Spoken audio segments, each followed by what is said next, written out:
Hey everybody, this is Alex Merced, and welcome to the first episode of Web Dev 101 for 2024.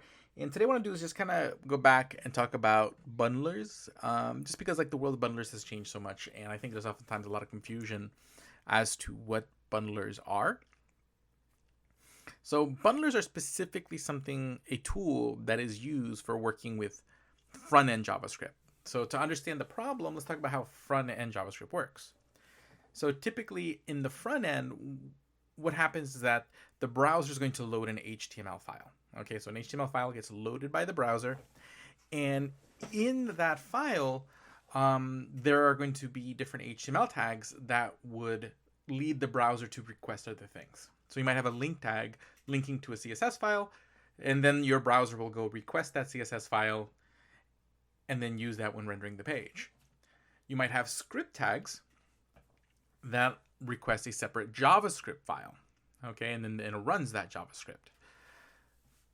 So typically, that is the way all JavaScript would get accessed on that page. So in that case, if I wanted to use jQuery, I would have a script tag that pulls in the jQuery JavaScript, and that would run. If I wanted to use Alpine, if I wanted to use HTMX, if I wanted to use pretty much anything, I would pull it in via a script tag. And if I wanted to break up my code across multiple files, I would write multiple JavaScript files and then bring those in via a script tag.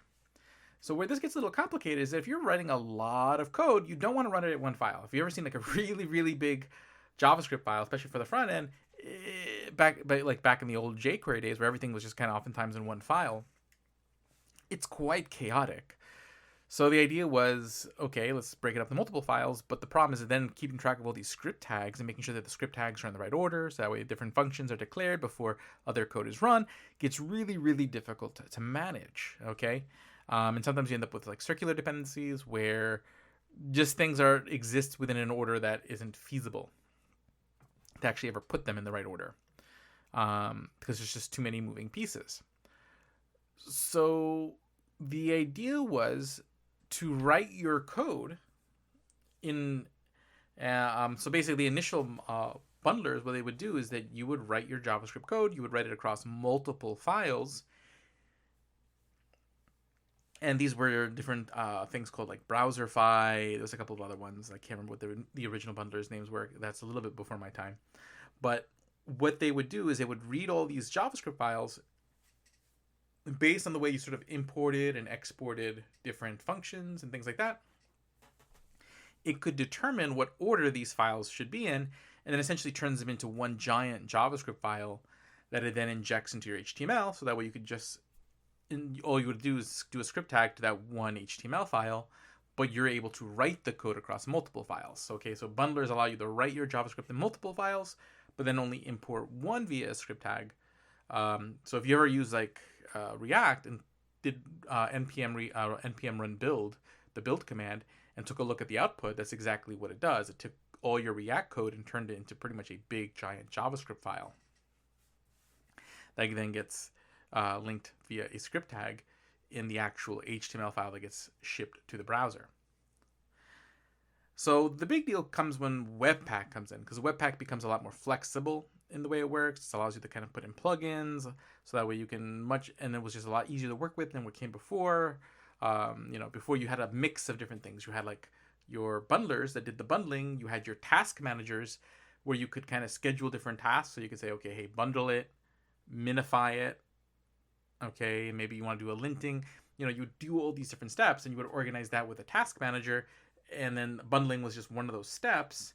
With something like Webpack, it kind of brought all of that together into sort of one package. So you would have plugins, and you could actually have all these tasks occur in the bundling process. Okay, and it was just a much more integrated, relatively easier thing. It was still, if you ever configured a Webpack, it's still not the simplest thing to do in the world. But essentially, Webpack is a tool that works in Node. Okay, so essentially, it's a Node process in a sense.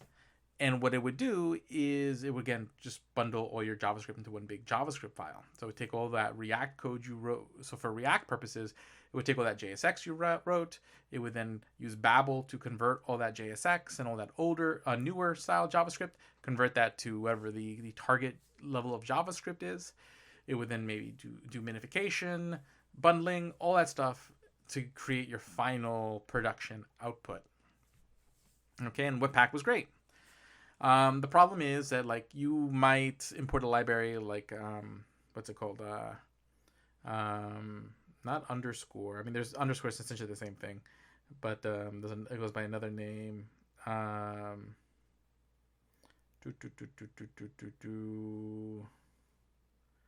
It's escaping me at the moment. But there's underscore JS, which I think essentially is the same thing, but there's another one where it represents the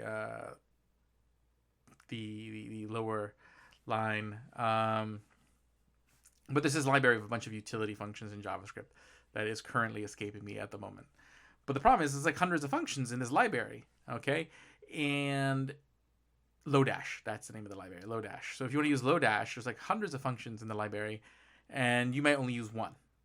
But when you're using Webpack, the minute you use one function in the library, the whole library gets bundled.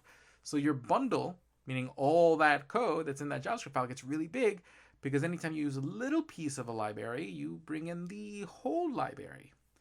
Okay, so then a guy by the name of Richard Harris, who you might know as the creator of Svelte, created a library called Rollup.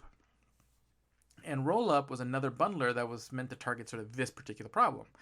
So instead of basically saying, hey, you know what, we don't want to bundle everything, just what you use. So it implements this concept called tree shaking, where based on what you import, it's only going to import the code relative. So it won't import the entire source package, just the parts that are relevant to your particular project based on imports.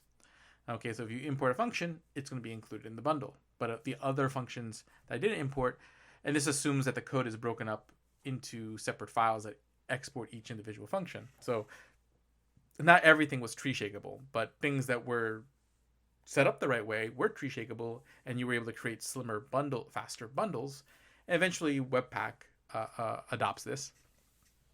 And I think in general, anytime you see an innovation, eventually Webpack sort of kind of adopts it.